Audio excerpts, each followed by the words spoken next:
তোমরা কি জানো এবারের 2026 বিটিএস ফেস্টা লোগোটাতে বি এর জায়গায় কেন 13 ব্যবহার করে 13TS এর মতো বানানো হয়েছে? এর পেছনের গভীর ইতিহাসটা কিন্তু প্রতিটি আর্মির জানা উচিত।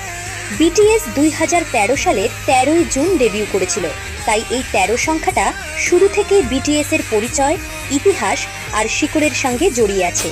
পুরনো সময় থেকেই বিটিএস মাঝে মাঝে নিজেদের শুধু বিটিএস নয় বরং 13TS হিসেবে উপস্থাপন করেছে, কারণ 13 শুধু একটি সংখ্যা নয়, এটা তাদের ডেবিউ তারিখ, তাদের যাত্রার শুরু এবং অস্তিত্বের প্রতীক।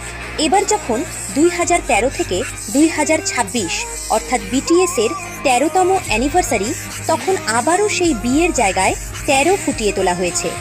এটা শুধু অ্যানিভার্সারি উদযাপন নয়, বরং তাদের শুরুর দিন, তাদের শিকড় এবং দীর্ঘ 13 বছর ধরে গড়ে ওঠা পরিচয়ের প্রতি এক